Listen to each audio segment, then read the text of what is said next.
If you like those pictures, you should become Vicky's Facebook friend. You'll get about 5 of those a day. They're good.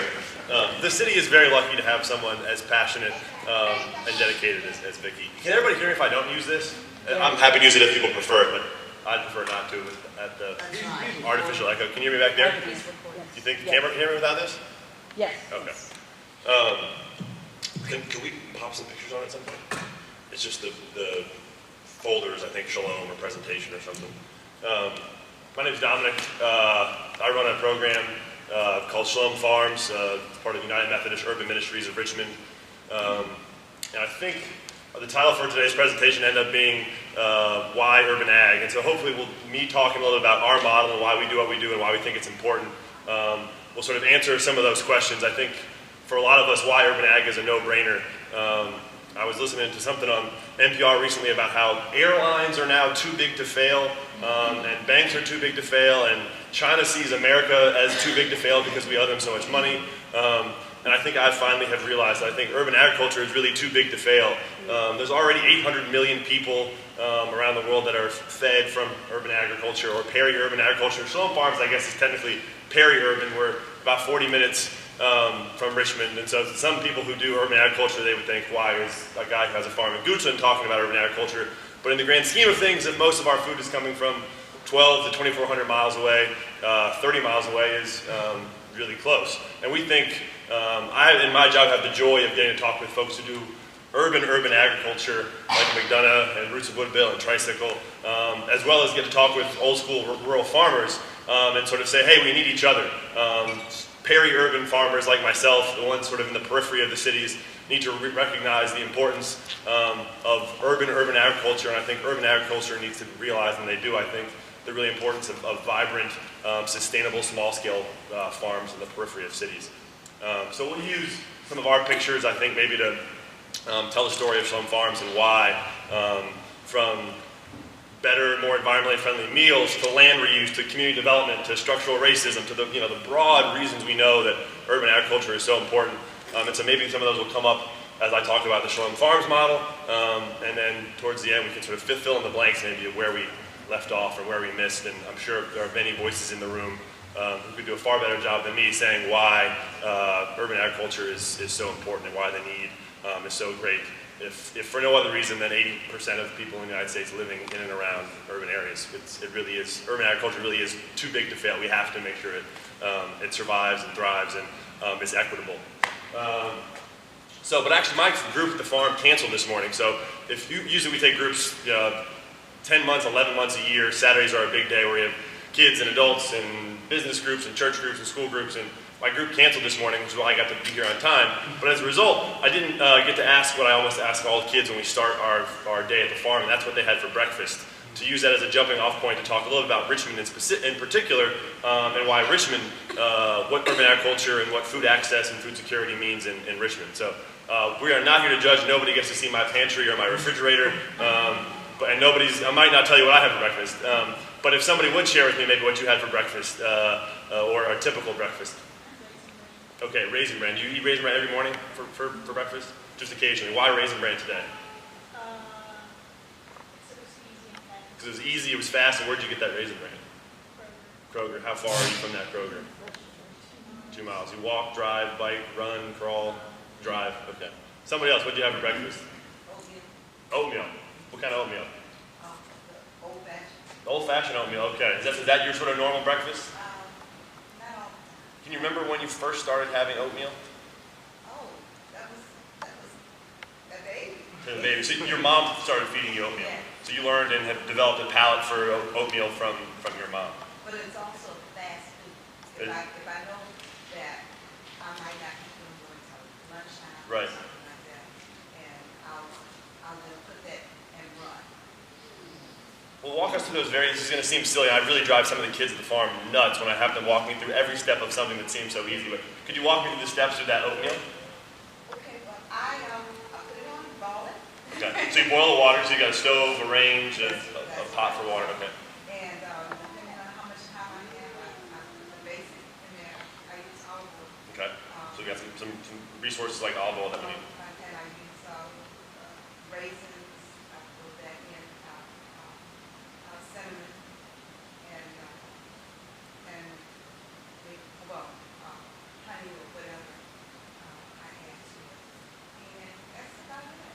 sounds pretty good. And not as simple maybe as just quick oatmeal. That's right. A few things that went into that. I like it. Oh, vanilla and also. People taking notes, this is sounding quite good.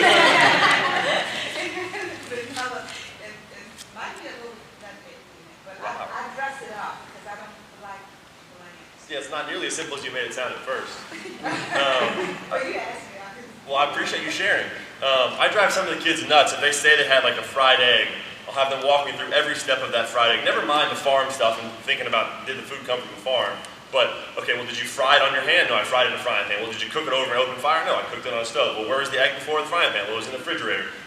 How did it get to your refrigerator? Well, from the grocery store. Well, did you go to the grocery store? No, my mom went to the grocery store. Did you buy it at the grocery store? My mom bought at the grocery store. Did you walk to the grocery store? No, we drove to the grocery store. Who paid for the car? My mom paid for the car. To think about all of us, myself included, but particularly a lot of kids, I think, don't think of the myriad of pieces that are in play, never mind the farm stuff, the myriad of pieces that are in play when it comes to eating.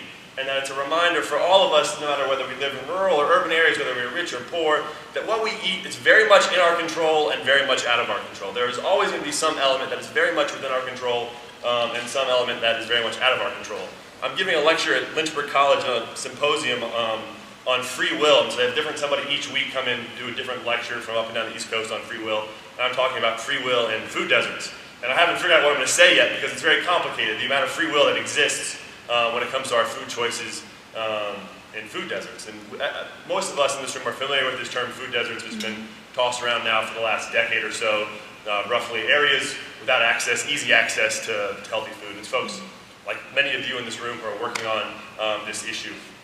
But I use that little breakfast discussion with the kids at the farm to have many of the kids who come to our farm come from families of means. On Saturday, they'll come out of their church group, they'll come out of their family to volunteer.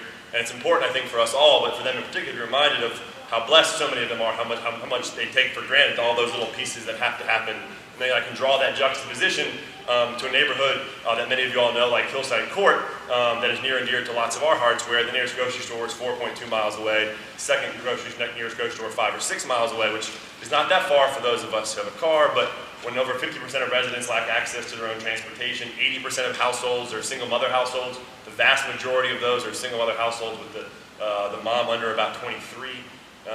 It becomes very complicated to find ways to get healthy food, and that free will question becomes more and more complicated. It is still very much within our control and very much out.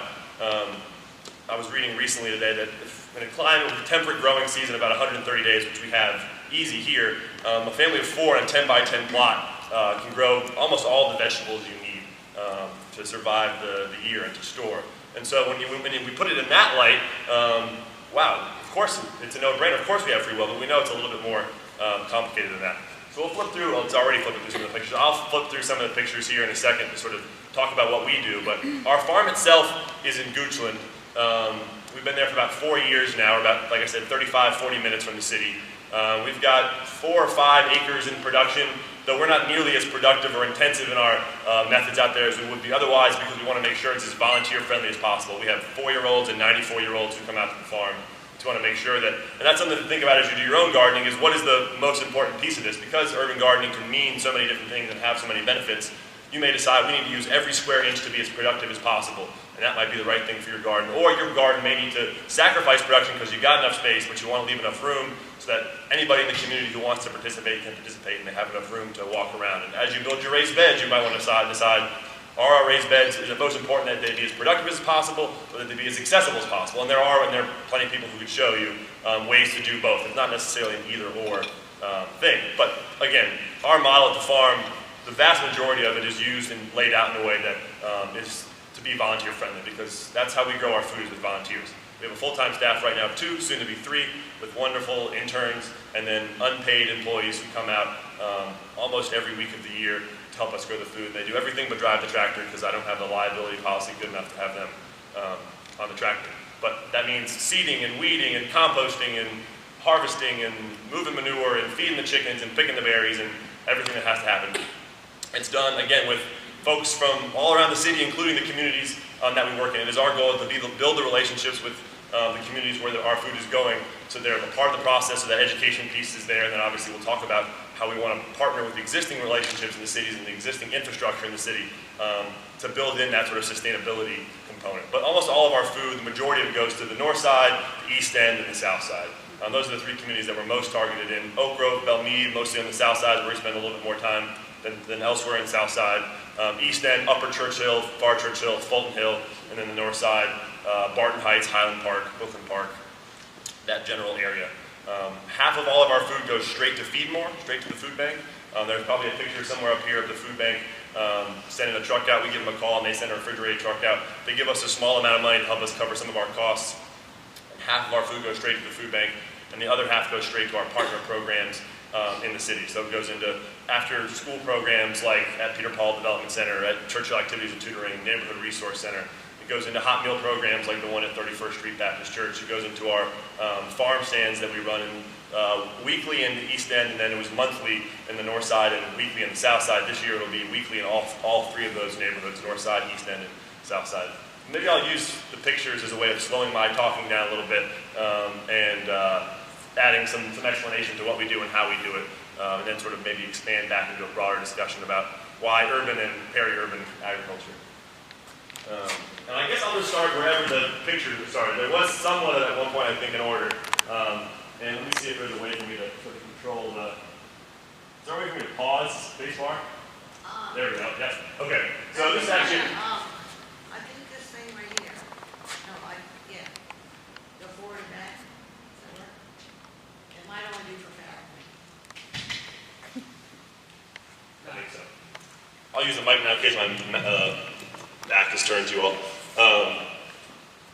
So this is our pictures of our weekly farm stand and neighborhood resource center, which was our sort of pilot 3 years ago. And we're continuing to tweak it and formalize the curriculum, and that curriculum will then be used in all 3 neighborhoods this year. But loosely, it's food-based entrepreneurship. We don't use those phrases with the kids. And again, it's one of the many reasons why urban agriculture, and one of the many focuses that many people have as their primary reason for urban agriculture, is enterprise development and entrepreneurship. And so the kids are learning a little bit about math, a little bit about science, a little bit about nutrition, more than anything, familiarity with fruits and vegetables that they might otherwise have familiarity with, and then being able to, they themselves, provide a resource to their community, into their micro neighborhoods and micro communities. And so as you can see, we sell at highly subsidized prices right now with this model, just trying to break even as a nonprofit, just being able to provide that as we build pallets and build familiarity in the community with a lot of what we grow. But what we grow is very basic and approachable stuff. So at our farm, we grow very few heirloom varieties. Of tomatoes, let's say, we'll grow maybe 200 feet of heirloom varieties, and then maybe 1,000 feet of Rutgers and 1,000 feet of Tropics, more traditional tomatoes. We want to grow things that people are going to be familiar with, that we work with, as well as we think it's important to provide exposure to the more exotic, less traditional varieties, i.e. Your yellow tomatoes, they are ripe, and you had trouble getting rid of those. Yeah, so our sun golds, that's very true actually. I thought sun golds are my favorite, probably, tomato. They're just like, little candy. And I thought, oh, this will be great. Kids are going to love the sun golds, so we'll grow lots and lots of sun golds. Well, our first year, I couldn't really give away the sun golds, and I couldn't figure out why until I started asking folks, try the sun golds. I think you really enjoy them. And nobody wanted to try them because a lot of the folks we worked with didn't think they were ripe. Had never had a ripe tomato that wasn't red at its ripest. And so again, it's just a constant reminder for everyone, and for us in particular, that we need to make sure we're constantly in conversation with the folks that we're working with and the folks that we're growing with and for, to make sure we're growing things that people are familiar with, and if not, that we provide that familiarity, provide that exposure. We think it's important to provide that exposure, but at the same time, we want to focus our energies on things that are going to be easiest to prepare, highly nutritious, and culturally competent, and those are going to be that familiarity. The most popular job at the farm stand is always getting to handle the money. And you can see one of my favorite smiles in the city is Yo-Yo in the background there. Is that Fulton? This is at NRC, yeah. We also don't have a very good graphic designer, but I think there's something very nice and endearing about that anyway. This is actually from a project we were doing at Reed Elementary School. John's not here, but he'll host one of the projects. We do some stuff over there with their garden and their green team, and we provided some food for an event once, and this picture is a good reminder of the challenges facing school food. We've done a really good job in this country of, people don't die of hunger anymore, right? For the last 40 years, we've sort of eliminated people dying directly from hunger, but people do die from hunger in a variety of ways because we've come up with this sort of false fix, right, to how we solve hunger. So now we keep people from dying from hunger, in part by the wonderful but flawed school nutrition program where many kids get their only 2 hot meals or 3 hot meals a day through school, but all of us know the challenges and flaws and shortcomings of the school food program. This picture sort of exemplifies that because we had this event that we wanted to have at Reed Elementary School, and so they actually have a very talented kitchen staff. They were like, okay, we'll just bring you all the food, but of course you can't actually prepare it on site at the school because all they have at most schools is just the ability to reheat or warm. And so this had to all be cooked and prepared off-site and then brought it to the school just to be warmed for this event. So anyway, just a reminder, that's a whole other topic off of urban agriculture, school nutrition and school food. Well, and that I sort of got detracted, yes. So instead of people dying from hunger, we die of health-related diseases, these sort of social determinants of health that we see more and more every day, and obesity, type 2 diabetes being one of the primary ones. We know that this generation of kids is on pace to live shorter lifespans than their parents, and in this age of technology and wonder, it's tragic and sad and scary to think that. And it's largely because of how we've tried to fix this problem of hunger. So this is actually Hotchkiss at the We Care Community Festival. We're working with Ellen, that's Ellen Robertson from City Council, that's her district. And this is from a few years ago when we just started our partnership there. We now have I see Tamara in the background who helps and lives not too far from Hotchkiss. And we've got some wonderful folks in that community who have helped get a garden going behind Hotchkiss in partnership with the city and Parks and Rec. And if we have time, we can talk maybe a little bit more about that piece as well. Just some pictures of our farm. You can see again, that's like probably twice as wide as a traditional farm would use for their walkways. But for us, it's really important since our labor is volunteer labor. This is a basket that we did, like a holiday basket we did at Hillside Court, and we sold these on Fall Line Farms' online co-op that some of you might be familiar with, where you sort of purchase from a variety of farmers around the region online, and then you sort of pick up at a variety of central locations. But this is through their Pounds for Plenty program. So people bought this sort of holiday basket, but not for themselves, for our partners in Hillside Court. And then when I delivered them to Hillside Court, I said to my friend Johnny, who was doing the distribution there, I said, you know, this is about what these things cost to put together. If you can, you know, give these to the folks who want them and need them the most, but if you think that somebody can pay a few bucks for them, encourage them to pay a few bucks for them, because that'll allow us to have more boxes and bring more boxes. So I dropped off the first 10. The next day I came back with 15 more of these sort of boxes, and he put together 60 bucks from those first 10 boxes, which for us, that's not going to sort of cover the cost of those boxes, but it's a huge step in the right direction to begin to build that self-sufficiency and build that investment. It's something that Sally and I have talked a lot about say hi to Sally from Tricycle Gardens, about the importance of moving from sort of a charity model to a justice model. And it's something that I wrestle with every day because there is still a time and place for old-fashioned charity and for handouts, but we're not ever going to fix any problems if we just do that Band-Aid. So we need to continue to look for models, and urban agriculture is such a great opportunity for that sort of structural realignment that moves us from charity models to justice models. That's actually at the very beginning of our Hotchkiss garden, where we had some tire beds in the back that we just happened to have tires laying around Hotchkiss. I don't think I usually had planned to put tires there, but there were tires laying around. We thought, well, let's put them to use. I think maybe the football team at one time was using them to run drills. I hope they don't need them for the drills anymore, because we moved them to the garden. That's actually Johnny in the middle, and Wendell and Mildred, the tenant council president, Hillside Court, who helped with a lot of our partnerships, and they come out to the farm once a month. I'm partial to this picture because that's my little brother and the wheelbarrow, but it doesn't really have any significance to the story, so to speak. That's the very beginning of our berry bramble. We have 400 feet of blackberries, 400 feet of raspberries. That's also over at Hotchkiss on day 1 or 2. Tamara, you're going to be in one of these pictures eventually, I think. We don't have this bed anymore here, but our predecessors had built this handicap accessible wheelchair bed. We have learned, I think, that you can do wheelchair beds that are not quite that high and just as efficient or effective, if not more. Big compost pile. Our goal is in 3 years to have no off-farm inputs, but we still currently have to buy in compost.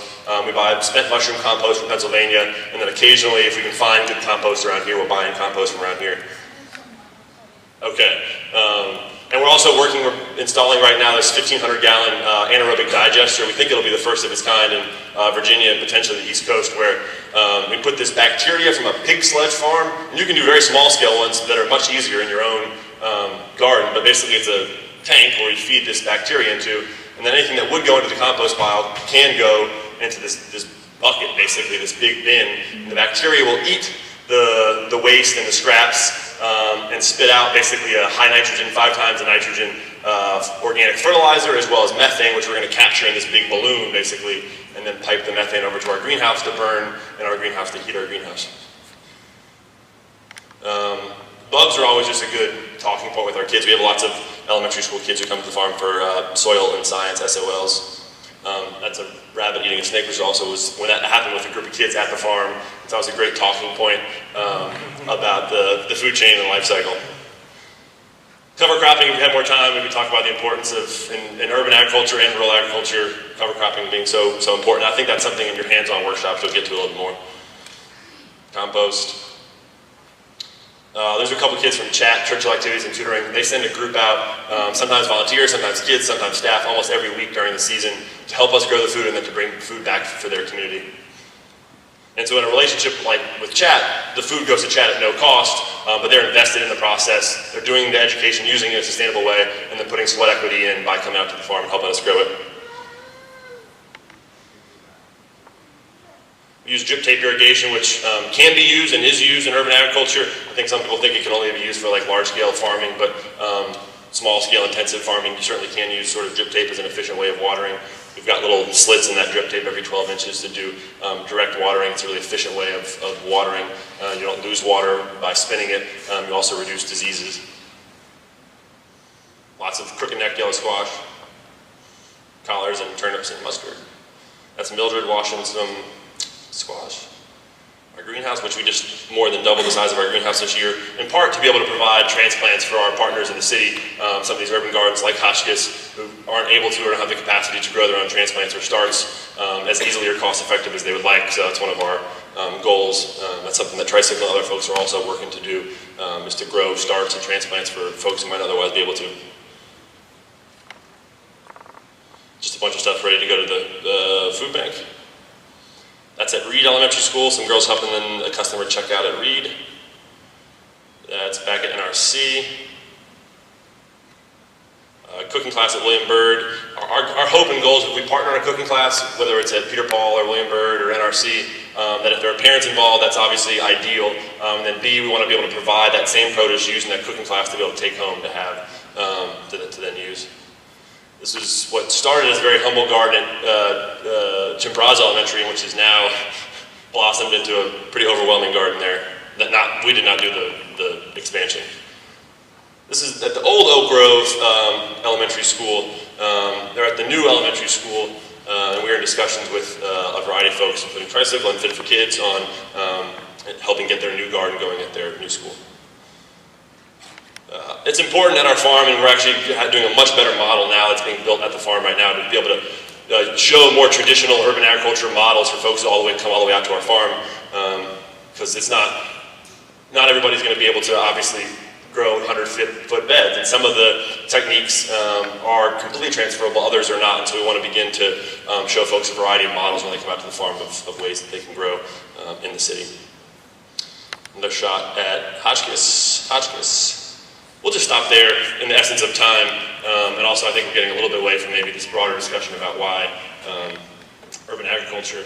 I thought it might be worthwhile hearing from folks, A, questions, but B, maybe your own input onto why urban agriculture. So much of it is a no-brainer, others of it are maybe not so much no-brainers when we think about the value and importance and critical nature of urban agriculture. Again, whether it's the environmental aspects of cutting down on high carbon meals and lowering our food footprint, whether it's the power to transform communities. I mean, there have been studies done in Philadelphia, Detroit, and elsewhere that shows that property values can rise between 9 and 30% when a community garden comes into a neighborhood. Whether it's the relationship building, the community development that we see anecdotally that's hard to quantify, that type of relationship building that we see that's been done so beautifully at Roots of Woodville, and elsewhere, whether it's the food security and food access and food justice piece, which is really what I get most excited about it, why it's so important to me. I think access to healthy food is a right, and urban agriculture may be the simplest, best, most comprehensive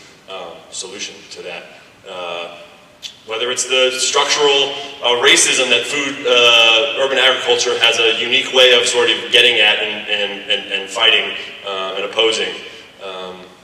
Whether it's economic development, as we sort of alluded to earlier, in which Vicki can talk lots about. I mean, the list goes on and on, I think. I'd be open to maybe open it up for questions, as well as maybe if folks who have participated and already do urban agriculture in ways far beyond what I do, if they want to sort of add in their own 2 cents about why urban agriculture